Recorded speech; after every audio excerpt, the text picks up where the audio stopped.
Hello dear students, once again welcome to my channel Commerce Classes by BJ। बेटा जैसा कि आप सब जानते हैं हम लोग पढ़ा रहे हैं आपको नेशनल इनकम के बारे में। और जो हमारी नेशनल इनकम है उस नेशनल इनकम को कैलकुलेट करने के हमारे मेथड्स थे 3, जिसमें कि हम लोगों ने first method that was value added method 2 part के अंदर कवर कर लिया है। जिस भी बच्चे ने वीडियो नहीं देखी है वो जाकर रेफर कर सकता है। और आज की इस वीडियो में हम लोग बात करने वाले हैं about income method. Income method it will be a very short and simple thing, तो आप लोगों को बहुत आसानी से समझ में आएगा। बस वीडियो को एंड तक देखें और जैसे जो चार्ट बनवाया जाए मेक श्योर कि वो चार्ट आप अपनी नोटबुक में नोट डाउन कर लें। तो पहले तो हम बात करेंगे, एक बार दोबारा से छोटा सा कॉन्सेप्ट रिकॉल करते हैं, जिसमें कि हम लोगों को ट्रांजैक्शंस करने की, ट्रांसफर करने की, एक जगह से दूसरी जगह जाने की नीड पड़ेगी ही पड़ेगी। तो देखिए, जस्ट फॉर अ रिकॉल आप लोगों को 2 चीजें कैलकुलेट करने को मिल सकती हैं। One is domestic income and another is national income. अब यहां पर बात आती है डोमेस्टिक इनकम की। जब भी तो मैंने आप लोगों को बताया था, आई होप एवरीबडी रिमेंबर्स कि डोमेस्टिक इनकम को हम लोग बोलते हैं NDP@FC और नेशनल इनकम को हम लोग डिनोट करते हैं by the term NNP@FC, net domestic product at factor cost and net national product at factor cost. सिर्फ फर्क जो आता है वो 2 वर्ड का आता है, that is domestic and national. और जस्ट फॉर द रिकॉल आप लोगों को मैं एक बार चार्ट बना देता हूं दोबारा से। याद रखें इस चीज को, ग्रॉस और नेट के बीच में होता है डेप्रीसिएशन। अगर आप लोगों को नेट से ग्रॉस जाना है तो आपको क्या करना पड़ेगा, डेप्रीसिएशन को प्लस करना पड़ेगा। और अगर आप ग्रॉस से नेट आना चाहते हैं तो आपको डेप्रीसिएशन को सबट्रैक्ट करना पड़ेगा। ऐसे ही आपको दूसरा कॉन्सेप्ट बताया था मैंने, that was one term is called as national, another term is called as domestic. तो बेटा नेशनल और डोमेस्टिक के बीच में हमारा क्या था, नेट फैक्टर इनकम अब्रॉड, जिसके 2 टुकड़े थे, फीफा माइनस फीटा। सेम वही कहानी, डोमेस्टिक से नेशनल जाएंगे तो ऐड करना पड़ेगा और नेशनल से डोमेस्टिक आएंगे तो माइनस करना पड़ेगा। And last was your market price and factor cost, जिसके बीच में था आपका concept of NIT, same plus and same minus. क्योंकि नीचे लिखे गए तीनों concept, whether it is net, whether it is domestic or whether it is factor cost, ये तीनों कॉन्सेप्ट छोटे कॉन्सेप्ट है। ग्रॉस, नेशनल और मार्केट प्राइस तीनों बड़े कॉन्सेप्ट है। तो मैथ्स का रूल है, जब हम छोटे से बड़े पे जाएंगे तो ऐड करेंगे और बड़े से छोटे पे आएंगे तो सबट्रैक्ट करेंगे। इस तरह से आप लोग इसको याद कर सकते हैं, रिकॉल कर सकते हैं। और चैप्टर 3 के अंदर हम लोगों ने 8 एग्रीगेट्स पढ़ लिए हैं जो वीडियो में सेपरेटली कवर्ड है, अगर चाहें तो उसको भी रेफर कर सकते हैं। ठीक है बेटा, तो आज जो हम स्टार्ट करेंगे वो बात करेंगे हम लोग किसके बारे में, इनकम को ही हमें कैलकुलेट करना है। और कौन सा ही मेथड हम इस्तेमाल कर रहे हैं, इनकम मेथड ही इस्तेमाल कर रहे हैं। बड़ी कमाल की बात है। तो आपको याद रखना पड़ेगा एक golden rule, expenditure of one is the income for other. So here you have to remember one golden rule कि एक का किए जाने वाला खर्चा ही दूसरे व्यक्ति के लिए किसका काम करता है, इनकम का काम करता है। और just for the sake of example मैं आप लोगों को एक चीज समझा देता हूं इसमें बच्चों।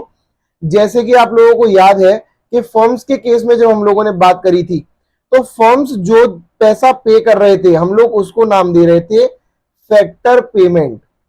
और वही फैक्टर पेमेंट हमारे लिए क्या बन रहा था, फैक्टर इनकम बन रहा था, जो कि ये प्रूव करता है कि किसी एक व्यक्ति के द्वारा किए जाने वाला खर्चा किसी दूसरी व्यक्ति के लिए क्या बनता है, इनकम का सोर्स बनता है। तो rent, I hope everybody remembers factors of production 4 होते हैं, land, labour, capital and entrepreneur. Land के ऊपर मिलता है रेंट, लेबर क्या लेती है, वेजेस, कैपिटल पर जाती है इंटरेस्ट और एंटरप्रेन्योर लेता है प्रॉफिट। तो जब ये चारों चीजें हैं फर्म के लिए, चारों क्या है, एक्सपेंडिचर, और हमारे लिए क्या है ये, इनकम। तो बड़ी सिंपल सी कहानी। अब आप कहेंगे इनकम मेथड के अंदर मैं ये सारी चीजें क्यों आपको पढ़ा रहा हूं, क्योंकि इसी से आपका इनकम मेथड बड़ा आसान बन जाएगा, इजी बन जाएगा और आपको याद करने में फैसिलिटी होगी। तो देखिए, अब सबसे पहले हम लोग देखेंगे इसमें जो सेकंड स्लाइड हमारी वो है मीनिंग ऑफ नेशनल इनकम। तो मीनिंग ऑफ नेशनल इनकम में income method calculate national income by adding all the factor incomes. क्या जोड़ता है ये? Factor income. आपको याद रखना पड़ेगा, दो तरह की हमारी इनकम होती है, एक होती है फैक्टर इनकम और दूसरी होती है ट्रांसफर इनकम। फैक्टर इनकम का मतलब क्या था, याद होगा? फैक्टर इनकम का मतलब जो मैंने कमाई है, मेहनत करी है, जिसके बदले में मैंने कोई सर्विसेज दी थी तो मुझे वापस जो मिली वो मेरी फैक्टर इनकम थी, और जो सिर्फ मुझे रिसीव हुई वो मेरी क्या थी? ट्रांसफर इनकम थी। जिसमें वीडियो के अंदर सेपरेटली कवर है factor income versus transfer income, तो आप लोग देख सकते हैं वहां पर जाकर, आपको क्लियरली डिफाइन करा गया है उस वीडियो के अंदर कि फैक्टर इनकम को हम लोग domestic income as well as national income दोनों में जोड़ते हैं, पर ट्रांसफर इनकम को हम लोग कहीं पर भी ऐड नहीं करते हैं, चाहे वो डोमेस्टिक इनकम का पार्ट हो चाहे वो नेशनल इनकम का पार्ट हो, क्योंकि transfer income is not a earning concept, it's a receipt concept. ठीक है बेटा, तो यहां पर इनकम मेथड में आपको क्या करना पड़ेगा? You have to add the income. आपको इनकम ऐड करनी है, और इनकम किसकी द्वारा ऐड करनी है? Earned by the factors of production. Factors of production मतलब land, labour, capital and entrepreneur. इसीलिए मैं अभी आपको इससे पहले यही वाली चीज के बारे में बता रहा था कि अब दी हुई इनकम के बारे में, तो लैंड, लेबर, देन उसके बाद आपका कैपिटल एंड फाइनली आपका एंटरप्रेन्योर, इन चारों का कमाया हुआ पैसा आपको क्या करना पड़ेगा? आपस में प्लस करना पड़ेगा, ऐड करना पड़ेगा, तभी आप जाकर कह सकते हैं कि वो आपके देश की इनकम बन जाएगी। अब इसमें देखिए कंडीशन लिख रही है earned by normal resident of a country. तो चैप्टर 2 की स्टार्टिंग में ऑलरेडी नॉर्मल रेसिडेंट का कॉन्सेप्ट हम लोगों ने क्लियर कर दिया था। जस्ट फॉर अ रिपीटेशन एक छोटी सी बता देता हूं कि नॉर्मल रेसिडेंट आप दो कंडीशन में बनते हैं। पहली, एक ईयर या उससे ज्यादा आप हमारे देश के अंदर रह रहे हो, और दूसरा सेंटर ऑफ इकोनॉमिक इंटरेस्ट आपका किसके अंदर हो? हमारे देश के अंदर ही होना चाहिए। सेंटर ऑफ इकोनॉमिक इंटरेस्ट का मतलब क्या होता है कि जितना आप कमा रहे हैं और जितना आप खर्च कर रहे हैं वो इस देश के अंदर का ही पार्ट होना चाहिए, तो आप हमारे देश के क्या कहलाएंगे? नॉर्मल रेसिडेंट कहलाएंगे। ठीक है बेटा, plus remember some things were excluded and some things were added to it. For detailed description you can refer to the video, link video के नीचे मिल जाएगा, जिसको भी देखना है they can go। अब देखिए यहाँ पे नॉर्मल रेसिडेंट आप क्या देते हैं? फैक्टर सर्विसेज देते हैं। यही फैक्टर सर्विस चार मैंने यहाँ लिखी है और यही यहाँ पर लिखी हुई है, land, labour, capital and entrepreneur. उसके बाद इससे होने वाली कमाई को जब हम आपस में जोड़ते हैं, प्लस करते हैं, तो हम लोगों को मिल जाती है इनकम। तो ये बड़ा सा सिंपल सा मेथड है। देश में जिसने भी जैसे भी पैसा अर्न किया, याद रखें word, I am focusing upon the word. क्या वर्ड है? जिसने भी देश में जितना भी पैसा क्या किया? अर्न किया, नॉट रिसीव किया। रिसीव से हमें कोई मतलब नहीं है, सिर्फ हमको किससे मतलब है? अर्निंग से मतलब है। जितना भी पैसा हम लोगों ने देश के अंदर किसी भी रूप में, फैक्टर सर्विसेज के रूप में अगर हमने पैसा कमाया है, तो मेरा किसका पार्ट होगा? That will be a part of my income method. ठीक है, I hope everybody remembers it. उसके बाद हम लोग आ जाएंगे नेक्स्ट पॉइंट पे। यहां पर आप देखेंगे गौर से, तो क्या लिखा हुआ है? Components of factor income. तो कंपोनेंट्स ऑफ फैक्टर इनकम का मतलब क्या है कि फैक्टर इनकम में क्या क्या चीजें आती हैं? सिंपल सी, बड़ी इजीएस्ट, लैंड आता है। तो लैंड, जब कोई व्यक्ति आपको अपनी जमीन देगा तो बदले में क्या मांगेगा? रेंट मांगेगा। देखिए एग्जांपल दे रखे, house rent and land land lease. ठीक है ना। अब ये लीज जो है कॉन्सेप्ट, वो थोड़ा बड़ा कॉन्सेप्ट है, बता देता हूं आपको, थोड़ा सा आइडिया दे देता हूं। जब आप थोड़े समय के लिए कोई चीज लेते हैं तो उसको तो नॉर्मल रेंट बोल देते हैं, पर जब बहुत लंबे समय के लिए आपको कोई जमीन या कोई घर अलॉट हो जाता है, कोई बिल्डिंग अलॉट हो जाती है, तो दैट इज लीज। लेसर और लेसी का कॉन्सेप्ट ये थोड़ा सा अलग है, अभी आपके सिलेबस का पार्ट नहीं है। आप, आई होप आप लोगों ने पहले पढ़ा हो या आप लोग आगे पढ़ लेंगे इसके बारे में। दूसरा आप लोगों का लेबर। लेबर आपके यहाँ आती है तो काम करने के बदले में क्या लेती है? इधर दे टेक वेजेस और सैलरीज। अच्छा, अब डोंट गेट कंफ्यूज, इसमें से थोड़ा सा बता देता हूं मैं आप लोगों को। देखिए बेटा, wages are paid on daily basis and salaries are paid at the month end. और डेली वेजेस जिसको मिलते हैं, they are called as workers और लेबरर्स। एक्चुअल नाम उनका लेबरर्स है, वर्कर्स तो खैर हम सभी हैं।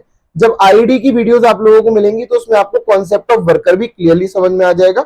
अभी सिर्फ आप ये देखिए कि जिस व्यक्ति को वेज मिलती है वो होता है हमारा लेबर, क्योंकि ये जितने दिन आते हैं, इनकी कोई परमानेंट जॉब नहीं है, जितने दिन आते हैं उस हिसाब से इनको पेमेंट कर दिया जाता है। जैसे आप लोगों के घर पे अगर कोई कंस्ट्रक्शन हो रहा है तो कंस्ट्रक्शन वाला व्यक्ति आप लोगों का पर्सनल व्यक्ति नहीं है, ना पर्सनल आपके यहाँ वर्क करता ना कुछ करता, तो एज अ रिजल्ट वो जितने दिन आएगा उतने दिन का पेमेंट आप उसको प्रोवाइड करेंगे, तो they will be called as labours. And salaries किसको देते हैं हम लोग? सैलरीज देते हैं हम लोग एम्प्लॉइज को।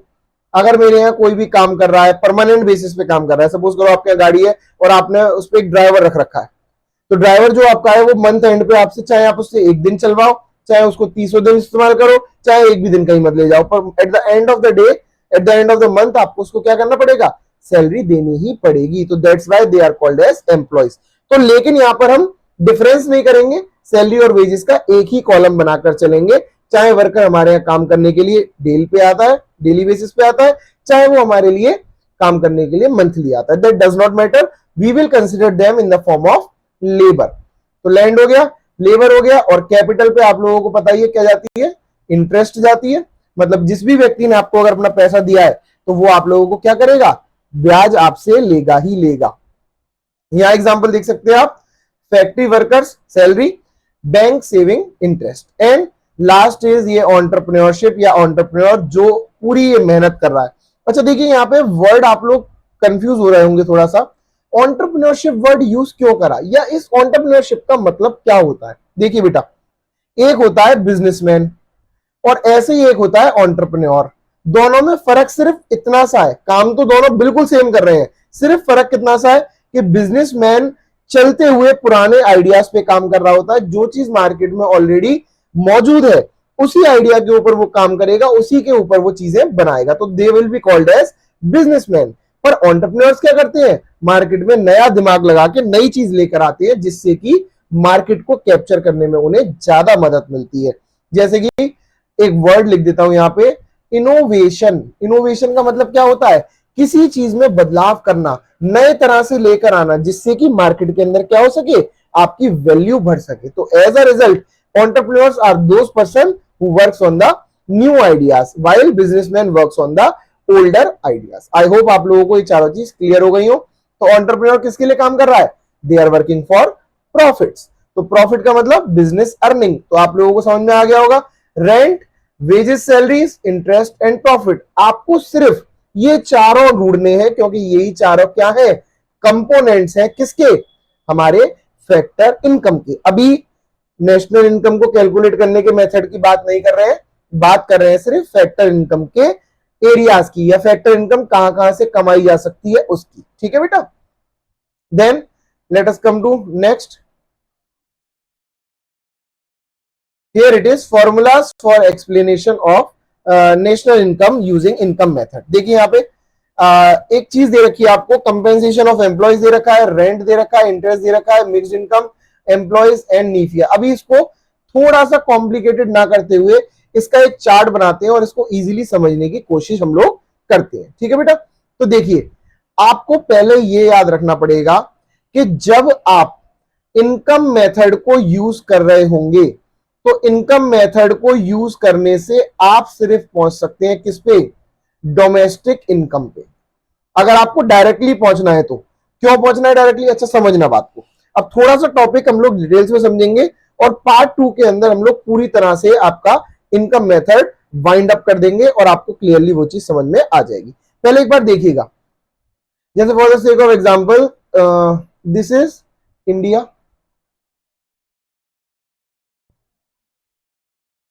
Please don't look at the figure, it is just for explaining you, समझाने के लिए, तो प्लीज मेरी ड्राइंग की कोई मजाक नहीं उड़ाए। देखिए यहां पर दिस इज एरिया, यहां से लेके पूरा यहां तक, यहां से लेके पूरा यहां तक, from east to west and north to south, सारी चीजें ये हमारी ज्योग्राफिकल बाउंड्री के अंदर का एरिया है। तो ये मेरी कौन सी है? कौन सा एरिया? ये these are my domestic territory, क्योंकि डोमेस्टिक टेरिटरी का कॉन्सेप्ट आप लोग पहले ही पढ़ चुके हैं। तो सिर्फ जितना भी पैसा मैंने अपने देश के अंदर ही अंदर से कमाया है, मैं इसके माध्यम से उसी को तो कैलकुलेट कर सकता हूं। डोमेस्टिक टेरिटरी तो डोमेस्टिक इनकम, ठीक है। तो इसलिए इनकम मेथड से क्या निकल कर आता है? डोमेस्टिक इनकम निकल कर आती है। पर जब मैंने आप लोगों को एक सेपरेट वीडियो में नीफिया के बारे में बताया था, वो क्या था? Factor income from abroad minus factor income to abroad, मतलब अगर आपने देश के बाहर से कोई पैसा कमाया किस रूप में, फैक्टर के रूप में, तो वो पैसा आपको ऐड करना पड़ेगा इन द फॉर्म ऑफ फीफा। और अगर आपने वो पैसा क्या करा है, फीफा के फॉर्म में आपको ऐड करना पड़ेगा। और अगर आपका पैसा आपके देश से गया है तो वो फीटा के रूप में आपको क्या करना पड़ेगा, सब्ट्रैक्ट करना पड़ेगा। दैट मींस अगर मैं अपने देश की डोमेस्टिक इनकम से कहां जंप करना चाहता हूं, नेशनल इनकम पे जंप करना चाहता हूं, तो उसके लिए मुझे कौन सा कॉन्सेप्ट जोड़ना पड़ेगा, नीफिया का कॉन्सेप्ट जोड़ना पड़ेगा। अभी सिर्फ अंडरस्टैंडिंग में इतना लिखिए, आगे मैं क्लियरली आप लोगों को समझा दूंगा। पहले आप लोग इतना याद रखेंगे, बेसिक कॉन्सेप्ट सिर्फ आपको क्या याद रखना है कि इनकम मेथड से जब भी आप कैलकुलेट करेंगे तो उससे सिर्फ क्या निकलेगा, डोमेस्टिक इनकम निकलेगा। और डोमेस्टिक इनकम को हम लोग डिनोट करते हैं किससे, we denote domestic income by NDP at FC. और नेशनल इनकम को निकालने के लिए हमें किस पे जम करना पड़ेगा, एनएनपी एट एफसी। देखिए एन सेम है, पी सेम है, एफसी सेम है, फर्क किसका है, डोमेस्टिक और नेशनल। और डोमेस्टिक से नेशनल पे जाने के लिए किससे जम करते हैं, प्लस करते हैं नीफिया को। तो बड़ी सिंपल सी कहानी हो गई, सिंपल सी स्टोरी लाइन हो गई, क्या कि इनकम मेथड से आप लोग डायरेक्टली जो कैलकुलेट करेंगे वो क्या निकलेगा, वो निकलेगा एनडीपी एट एफसी। अभी बताता हूं किस तरह से। तो देखिए यहाँ पे कुछ कंपोनेंट्स आपके लिए लिखे हुए हैं for making your understanding in a easy aspect. क्या लिखे हुए हैं, पहला लिखा हुआ है कंपेंसेशन ऑफ एम्प्लॉयज, डिटेल्स में अभी डिस्कस करेंगे क्या होता है। दूसरा लिखा हुआ है रेंट, तीसरा लिखा हुआ है इंटरेस्ट, चौथा लिखा हुआ है प्रॉफिट, पांचवा लिखा हुआ है mixed income of self employed. और 6 पॉइंट को अभी हम लोग छोड़कर चलेंगे क्योंकि हम बात कर रहे हैं for the calculation of domestic income. लेकिन हमको निकालनी क्या है, नेशनल इनकम, तब हम लोग कॉन्सेप्ट ऑफ नीफिया को यूज करेंगे। तो ठीक है, आई होप इतना आप लोगों को क्लियरली समझ में आ गया होगा। देन देखिए यहां पे भी लिखा हुआ है, क्या लिखा हुआ है, identification of all the factor income. पहले तो आप स्टेप 1 में जितनी भी फैक्टर इनकम है उसको ढूंढोगे, दूसरे में डोमेस्टिक इनकम निकल के आ जाएगी, और डोमेस्टिक इनकम में किसको जोड़ दोगे, नीफिया को जोड़ दोगे, तो कहां पहुंच जाओगे, नेशनल इनकम। तो आपको किस पे जाना है, स्टेप बाय स्टेप मेथड पे जाना है, तभी आपको ये चीज क्लियरली समझ में आएगी। चार्ट एक्सप्लेन नहीं कर रहा हूं अभी, क्योंकि चार्ट एक्सप्लेन पूरी तरह से बनाकर सेकंड पार्ट के अंदर इसमें आप लोगों को मिल जाएगा, जिसमें आप लोगों को क्लैरिटी समझ में आ जाएगी। फिलहाल आप ये देखिएगा, items not to be included and to be included. तो हम लोग क्या क्या चीजों को जोड़ते हैं और क्या क्या चीजों को नहीं जोड़ते हैं वो हम लोग इसमें समझेंगे। अभी वेजेस एंड सैलरी को देखिए, जोड़ना पड़ेगा, ये आपको याद रखना पड़ेगा। Imputed rent of owner occupied house, अगर कोई ओनर है और वो अपने घर में ही रह रहा है तब भी आपको इंप्यूटेड रेंट उसका लगाना पड़ेगा। अब ये इंप्यूटेड का मतलब क्या होता है, इंप्यूटेड का मतलब होता है एस्टिमेटेड, आपको रेंट लगाना पड़ेगा, ऐसा रेंट जो कि आप एस्टिमेट करोगे, अंदाजा लगाओगे। अब आप कहोगे ऐसा क्यों कर रहे हैं, देखो बेटा, चाहे चीज मेरी है चाहे चीज किसी और की है, अगर वो मेरे बिजनेस में इस्तेमाल हो रही है तो मुझे उसको कैलकुलेट करके चलना पड़ता है। इसी तरह से अगर मान लीजिए इस घर, जिस घर में मैं रह रहा हूं, वो घर मेरा ना होकर किराए पर होता तो उसका भी तो खर्चा मुझे बियर करना पड़ता। तो एज अ रिजल्ट मुझे क्या करना पड़ेगा, ओनर के यूज करने वाले हाउस पे जो वैल्यू जा रही है वो मुझे इंप्यूट करके इसमें जोड़नी पड़ेगी, क्योंकि वो भी तो पैसा मैं कहां से दे रहा हूं, अपनी इनकम में से दे रहा हूं ना। तो एज अ रिजल्ट मुझे इंप्यूटेड रेंट को जोड़ना पड़ेगा। ठीक है, देन प्रॉफिट्स एंड डिविडेंड्स, इस पे भी हम डिस्कशन करेंगे क्या होता है, क्योंकि जब चार्ट समझाऊंगा तो सारी चीजें मैं क्लियरली आपको उसमें समझा दूंगा। चार्ट सिर्फ चार्ट नहीं है, उसमें चार्ट के साथ एक्सप्लेनेटरी मोड भी होगा, सारे एक एक बाइफरकेट करके हर चीज के बारे में बताऊंगा। तो प्लीज आप उस चार्ट को जॉट डाउन जरूर कर लें, जिससे कि आप लोगों को आसानी हो। एंड उस चार्ट से बाहर कुछ भी नहीं होगा, तो आप लोग अगर इनकम मेथड को पढ़ेंगे सिर्फ उस चार्ट की मदद से, तो you will be able to solve each and every question. And make sure कि बुक का यूज कंटिन्यूस करते रहे, चीजों को पढ़ते रहे, क्योंकि सिर्फ एक बार सुनना काफी नहीं होता है, आपको प्रैक्टिस भी करनी पड़ेगी। ये वर्ड एक नया वर्ड है, mixed income of self employed, इसके बारे में भी बात करेंगे हम लोग। And employers contribution to social security, अभी सिर्फ ये देख लीजिए कि इन आइटम्स को आपको इंक्लूड करना है, कंप्लीशन आपको समझ में आ जाएगा सेकंड पार्ट के अंदर। देन उसके बाद हम बात करेंगे which are to be excluded, कौन कौन सी चीजों को आप लोग एक्सक्लूड करेंगे। ट्रांसफर पेमेंट्स को आप लोग हटाएंगे, क्योंकि ट्रांसफर पेमेंट्स को तो आप लोग इंक्लूड करते ही नहीं है। हम लोग किसको इंक्लूड करते हैं, ओनली फैक्टर पेमेंट को।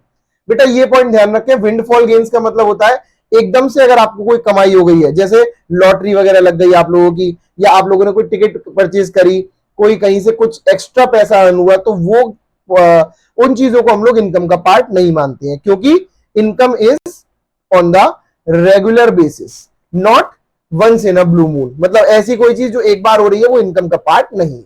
देन आपकी बात करेंगे हम लोग कैपिटल गेन। कैपिटल गेन क्या होता है? ये देखिए, कैपिटल गेन का मतलब होता है कि कभी भी इत्तेफाक से आपने जहां पर कोई पैसा लगा रखा था और रातों रात वो पैसा बहुत ज्यादा बढ़ गया, पर उस पैसे को भी आप बढ़ा हुआ पैसा नहीं मानते। एग्जाम्पल के बताओ, समझिए, जैसे आपने एक जमीन खरीद रखी है और अभी इस जमीन की वैल्यू जो थी वो सिर्फ 4 लाख रुपीस थी। अब इत्तेफाक से क्या हुआ, गवर्नमेंट का एक हाईवे यहां से पास से निकल गया। अब जब गवर्नमेंट का प्रोजेक्ट के अकॉर्डिंग एक हाईवे सैंक्शन हुआ है, तो इस जमीन की वैल्यू क्या हो गई, 4 लाख से बढ़ के सीधे 40 लाख हो गई। तो ये तो आपके लिए 10 टाइम्स इंक्रीज हो गया ना। तो ये अनवांटेड प्रॉफिट है एकदम, मतलब अनएक्सपेक्टेड प्रॉफिट है, नॉट अनवांटेड। वांट तो हर एक कोई करता है, अनएक्सपेक्टेड प्रॉफिट है। तो इस प्रॉफिट को हम लोग बोलते हैं कैपिटल गेन, क्योंकि एक साथ आपका क्या हो गया, चीजें अर्न हो गई, एक साथ बढ़ गई। ठीक है। देन फिर हम लोग बात करते हैं sale of second hand goods की। पुराने गुड्स को हम लोग इंक्लूड नहीं करते हैं इसके अंदर। इनडायरेक्ट टैक्स और subsidies and non factor incomes को भी हम लोग एक्सक्लूड करके चलते हैं। बाकी please make sure to read the precautions carefully of all the methods, whether it is value added method, whether it is income method and whether it is expenditure method. आप लोगों को क्या करना है, आपको तीनों मेथड्स के प्रिकॉशंस को ठीक से पढ़ के चलना है। यहाँ पर एक न्यूमेरिकल है, वो न्यूमेरिकल अभी हम सॉल्व नहीं करेंगे, क्योंकि न्यूमेरिकल हम लोग पहले पार्ट 2 को कंप्लीट करेंगे, उसके बाद हम लोग इसमें सॉल्व करेंगे। तो आई होप यहां तक का वीडियो आप लोगों को बेसिक अंडरस्टैंडिंग दे देगा अबाउट इनकम मेथड, और इसके बाद सेकंड पार्ट के अंदर हम लोग अभी इसको कंप्लीट करके पूरी तरह से वाइंड अप कर देंगे टॉपिक को। तो make sure to be regular and stay focused, और प्लस जो भी डाउट्स आप लोगों को आ रहा है कहीं से भी कैसा भी, या किसी भी अदर टॉपिक्स में अगर आप लोगों को दिक्कत हो रही है, तो feel free to put your comments and ask. I will be there to help you. And kindly do like, share and subscribe. Thank you.